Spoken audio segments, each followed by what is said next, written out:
जंगल जंगल फिर बात चली. All India Radio presents Fabulous Fables of India. Shh, strictly for kids and the young at heart.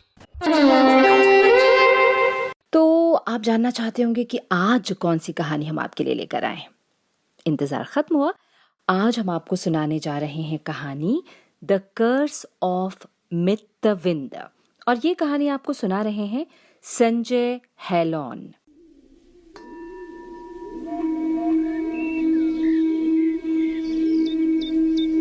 Once upon a time, long, long ago, there was this tiny monastery on top of this tiny hill in a tiny village. In this monastery lived many bhikshus and also a very happy monk. He had not a care in this world, as every time he stepped out for alms or bhiksha, his bowl will be filled by the village rich man. Because of this, the monk was happy and contented and free to practice his monk's deeds and to meditate and chant.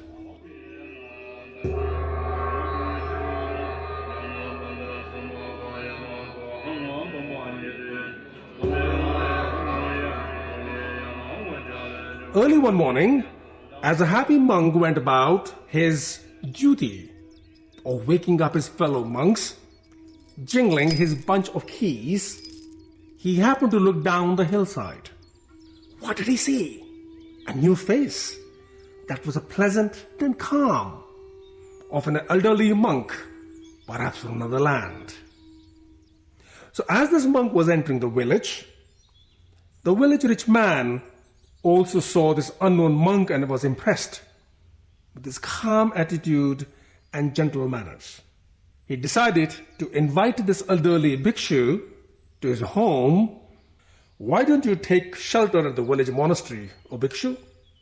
He said, I will also visit you there this evening to make sure that you are comfortable. The perfect monk gracefully accepted the invitation and reached the monastery, where he was pleasantly greeted by the happy monk who showed him to his room. The elderly monk passed his afternoon in meditation.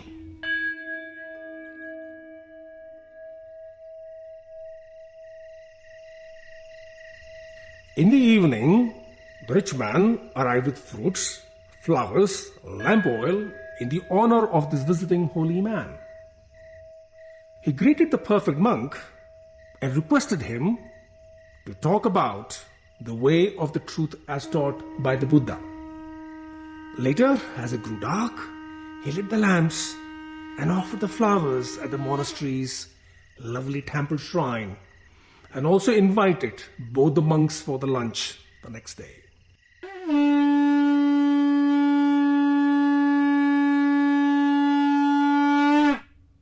You think everything is going so well in this story, but a terrible thing happened. You know this little green monster called jealousy? The happy monk, who had been so contented, allowed the poison of the jealousy to creep into his mind. The happy monk stopped being happy, chewed his nails, and lost his good night's sleep. He could see that the village rich man had a very high regard for this new monk. What will happen if he stays back in this monastery? My supporter may stop caring for me. Will I still get this secure roof over my head and a bellyful of lunch every day? I must make sure that this new monk does not stay. I must think of a plan. I must get rid of him. Late that night, before retiring to their rooms, both monks met again. Though the elderly monk spoke in his usual friendly and compassionate way, the younger monk would not speak to him. Things had changed. The elderly monk was both very perceptive and wise. He understood that the monk was perhaps jealous and resentful. He thought, he is still very young. He does not understand. I am free of any desire to remain here or leave.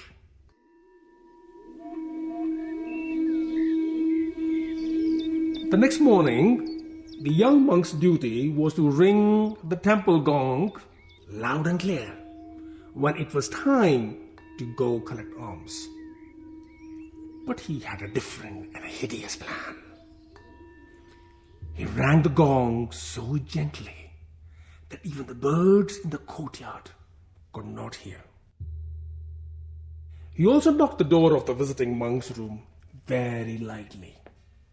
Having completed his courteous duty in this tricky way, he went alone to the village rich man's home to collect alms.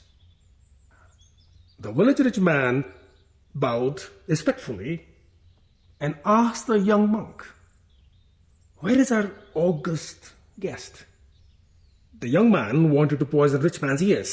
He said, "I have not seen him today. I rang the gong, knocked at his door, but he did not appear. Perhaps he was not used to this rich food and is still asleep, digesting his big meal and dreaming of his next feast." Meanwhile, back at the monastery, the elderly perfect monk awoke, cleaned himself, put on his robe, prayed, and then calmly departed from the monastery for his new journey. Whilst in the village, the rich man fed the young monk a delicious meal. When the monk had eaten his fill, the rich man took his bowl, scrubbed it clean, and filled it again with the same wonderful food to be taken back to the elderly bhikshu.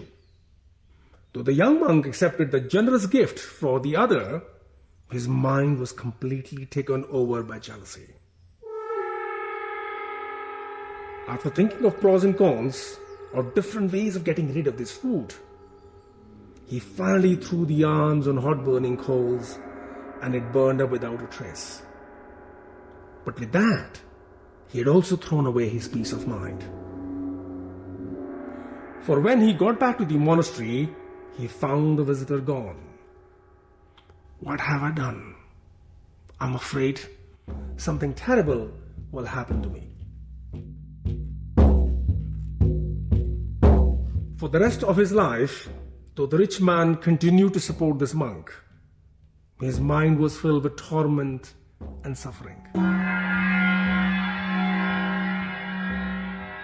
Even when he died, his torment continued many cycles of death and rebirth.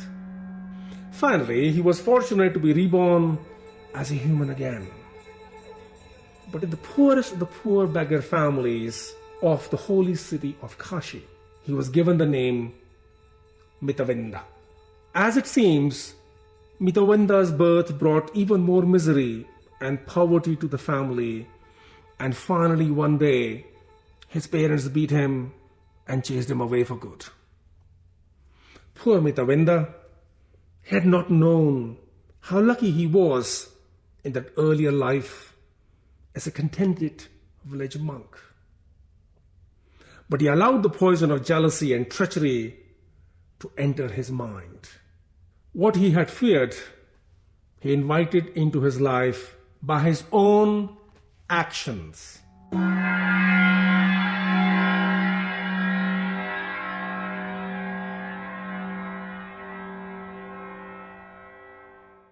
The curse of Mittavinda. अभी आप सुन रहे थे ये कहानी, जिसे सुना रहे थे संजय हेलॉन। कैसी लगी आपको ये कहानी? और हाँ, आपको क्या लगता है कि इस जातक कहानी का मॉरल क्या था? मसलन हमें क्या शिक्षा मिलती है इस कहानी से? हमें बताएंगे ना? A presentation of the Central English and Hindi Features units for our External Services Division. This broadcast came to you from the Delhi station of All India Radio.